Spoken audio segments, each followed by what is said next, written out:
Je suis à Casablanca pour participer dans ce séminaire organisé par la Chambre de commerce du Portugal, les industries, services et commerce ici du Portugal au Maroc, en partenariat avec la Chambre de commerce Casa Setat, avec Amdi, avec le tourisme du Portugal, avec l'AICEP, notre agence d'investissement et de commerce extérieur, pour qu'on montre à nos hommes d'affaires ce qui se fait de mieux au Maroc et au Portugal. Il y a une longue connaissance, comme vous le savez, une proximité géographique, un long partage historique.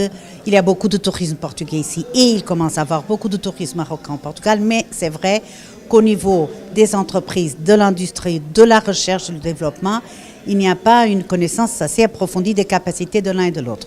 Et c'est pour là qu'on est là aujourd'hui. Pour les relations au niveau politique entre les deux pays, les choses se passent très bien. Il y a tout un cadre d'accords et de protocoles firmés déjà.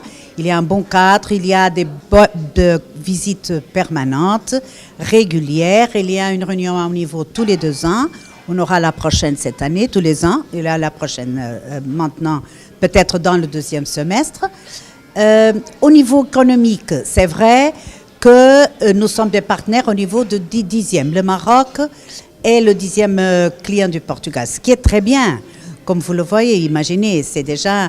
Mais on croit que, vu les caractéristiques d'un pays et de l'autre, on pourrait aller plus loin, pas seulement au niveau commercial, mais surtout au niveau investissement. Il y a beaucoup d'investissements déjà portugais ici, il y a moins d'investissements du Maroc au Portugal, et c'est là aussi qu'on voulait pousser.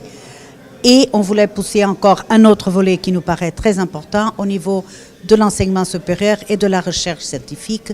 On pourrait aussi faire un effort pour aller plus loin. Il y a de plus en plus de Marocains qui vont au Portugal, effectivement. Comme vous savez, beaucoup de Portugais viennent au Maroc. J'ai vu les statistiques, je crois qu'en 2016, il y a eu 70 000 Portugais qui sont venus. Saïda, Marrakech, Tanger. Mais le flux inverse, c'était pas très clair jusqu'à 2 ou 3 ans. Maintenant, ça commence. Il y a un flux de familles ou individuels vers le Portugal, en voiture ou par l'avion. Il y a des vols permanents. Nous avons 3 vols par jour entre Casa et Lisbonne, 3 vols par semaine à Tanger, un vol tous les jours à Marrakech. Il y aura à brève échéance un vol RAM pour le Porto.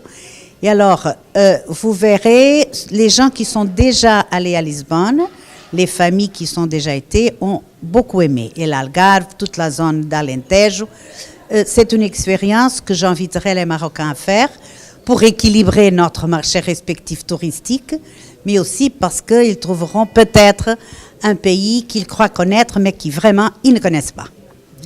Il était question d'une ligne maritime qui n'est pas encore mise sur place. Je crois qu'on devait miser sur ça. Ça nous rapprocherait du point de vue touristique, mais pas seulement, aussi du point de vue commercial et du point de vue marchandise.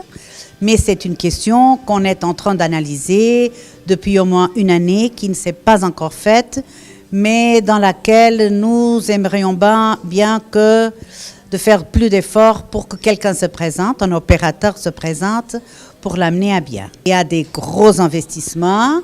Au niveau de l'hôtellerie, par exemple, tout près à côté, vous aurez brièvement déjà construit un gros investissement portugais et puis il y a des autres au niveau industriel aussi.